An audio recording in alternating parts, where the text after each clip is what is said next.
This is Bryan Carter.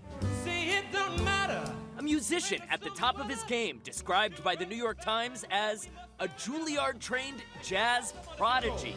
Hey, let the good times roll. Though he might tell you otherwise. The thing about being a musician is that you're always a student, and you're always trying to get better at the craft. You know, just like a basketball player or a football player, I'm just trying to get better. Bryan earning his first Broadway credit, co-orchestrating the music for A Strange Loop, the most nominated musical this season. I got really lucky. It just kind of fell into my lap. My good friend Charlie Rosen, and then he was like, "Hey, Bryan, can you go to DC and just like fill in for me, you know, for a couple of weeks on the show, like be my associate orchestrator?" And I was like, "Dude, yeah, absolutely." Don't get too shy. I saw the show and I was like, this is the most amazing thing I've ever seen. I got to be a part of, you know, the Broadway run as well, contributing additional orchestrations. Bryan was born with music in his bones, his father also a musician. But music was an extracurricular for Bryan until it wasn't. Around 17 years old, I had the opportunity to play at the Grammy Awards.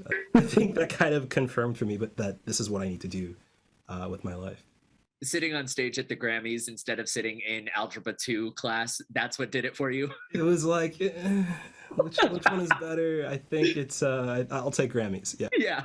Yeah. And now, all these years later, Bryan's got the most recent Album of the Year Grammy winner collaborating on Bryan's own album, which drops next month. Jon Batiste is, he's one of the writers on the album. Just seeing his success at the Grammys this year is really inspiring. You and I, the song Jon Batiste co-wrote with Bryan, was the first single off the upcoming album, I Believe.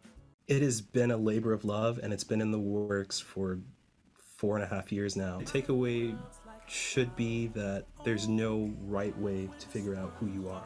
And when the album drops on June 3rd, Bryan hopes he can remind people of what jazz should be. I love introducing young people to this music. They're like, that's jazz? I thought jazz was the elevator stuff. And I'm like, it can be, but it's this also, you know? There's nothing wrong with twerking to jazz. That's what I gotta say. I mean, you just wrote the headline of this piece. That's it. That's it right there. Twerking to jazz. Extra, read all about it. There's nothing wrong with twerking to jazz. Okay, so I asked Bryan if he's able to take a break once I Believe is out on June 3rd. Not quite, you guys. He's playing Jazz at Pride at Lincoln Center here in New York on June 27th, and he's also co-orchestrating the brand new musical Some Like It Hot, which opens on Broadway this fall. That's based on the Marilyn Monroe movie, you know, from way back in the day. So he's a busy man. Yeah, things are just getting started for him. It's really I don't cool. think this is a hobby anymore or a hustle. No. This is...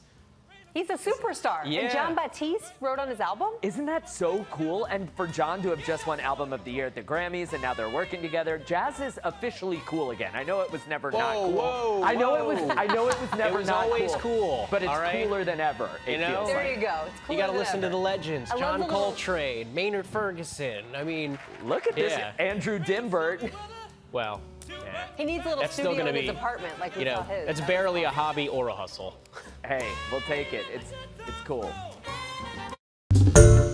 Hi everyone, George Stephanopoulos here. Thanks for checking out the ABC News YouTube channel. If you'd like to get more videos, show highlights, and watch live event coverage, click on the right over here to subscribe to our channel, and don't forget to download the ABC News app for breaking news alerts. Thanks for watching.